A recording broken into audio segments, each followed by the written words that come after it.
గుంటూరులో కానీ మనకి ఆంధ్రాలో కానీ గొడవలు వస్తాయి, కుల పోరాటాలు వస్తాయి. పవన్ కళ్యాణ్ కులంగా చూడొచ్చు, పవన్ కళ్యాణ్ అందరవాడిగా చూడొచ్చు. ఎలా చూస్తాం అనేది మన మనిషి తాలూకు ఉన్నతిని బట్టి ఉంటుంది. నేను అందరినీ సమానంగా చూస్తాను. సపోర్ట్ చేసినప్పుడు నేను అందరూ బాగుండాలని సపోర్ట్ చేస్తాను. వాళ్ళు వివక్ష చూపించినా కానీ నాకేం బాధ అనిపించదు. వాళ్ళు ఇంకా మెచ్యూరిటీ రాలేదని అనుకుంటాను. చాలా మంది అభిమానులు బాధపడుతూ ఉంటారు, ఈ అవినీతి వ్యవస్థను మేము నలిపేస్తారంటే. పగలు జనసేన అని చెప్పి రాత్రులు మళ్ళీ వేరే తెలుగుదేశం నాయకులకు వెళ్ళే వ్యక్తులు కూడా మన చుట్టుపక్కల నాకు తెలుసు. పగలంతా పవన్ కళ్యాణ్ రావాలి, రాత్రుల పూట మటుకెళ్ళి, ఉదాహరణకి మనం వైజాగ్లో చెప్తా ఉన్నాం, పగలంతా పవన్ కళ్యాణ్ అని చెప్పి తిరుగుతూ జనసేన తిరుగుతూ రాత్రి తెలుగుదేశం నాయకులు గంటా గారింట్లో ఉంటారు.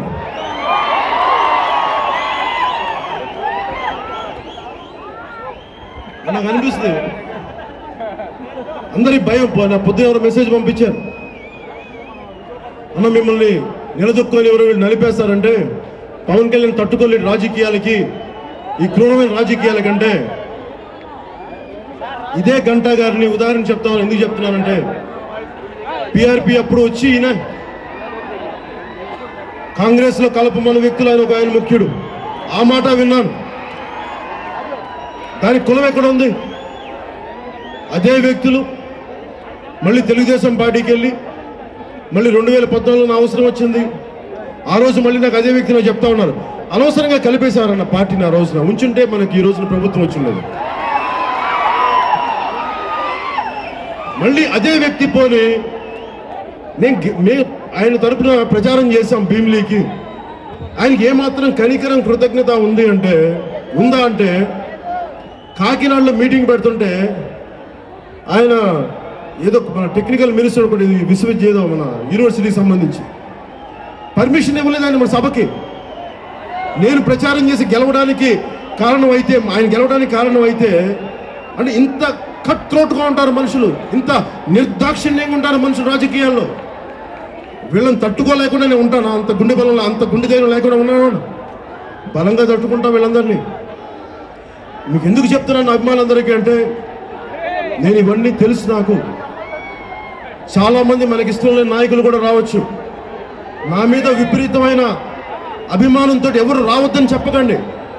సమాజంలో అందరూ ఉండాలి. ఒకటే గుర్తుపెట్టుకుందాం, మనం బలంగా ఉండి నీతిగా ఉండి అవినీతితో కూడిన వ్యక్తులు కూడా వస్తారు మన చుట్టూ, మనం కాదనలేం. ఒకసారి గెలవాల్సిన పరిస్థితులు ఉంటే తీసుకుంటాను, తెలిసే తీసుకుంటాను. అది కూడా చెప్తున్నాను మీకు, అవసరం అనిపిస్తే. ఎందుకంటే వాస్తవంగా చేద్దాం రాజకీయాలు. నేను అన్నా హజారే గారిలోగా జాతీయ జెండా పట్టుకొని అంతా మంచి జరగాలని నేను కోరుకున్నా. బాగా తెలుసు, అవినీతితో నిండిపోయిన వ్యవస్థని ప్రక్షాళన జరగాలంటే బురదలో దిగాలి. ఒక కమలం కూడా బురదలో నుంచే వికసిస్తుంది. జనసేన అనే ఒక పార్టీ కూడా ఈ అవినీతి వ్యవస్థ నుంచే నివేదనగా, ప్రజలకి నివేదన మంచి చేసేలాగా కమలంలాగా ఒక రోజున జనసేన పార్టీ వచ్చి తీరుతుంది, ప్రభుత్వం వచ్చి తీరుతుంది.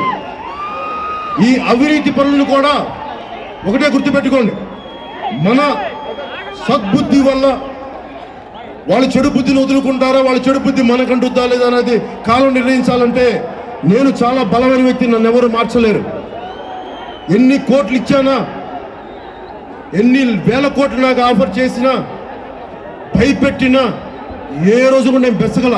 వార్తావాణి న్యూస్ ఛానల్ ఎప్పటికప్పుడు రాజకీయ, సినీ విశేషాలు, స్పోర్ట్స్ మరియు సాంకేతిక పరమైన మరెన్నో విషయాలను మన ముందుకు తెస్తుంది. మరింత సమాచారం కొరకు వార్తావాణి న్యూస్ ఛానల్ ని సబ్స్క్రైబ్ చేయండి.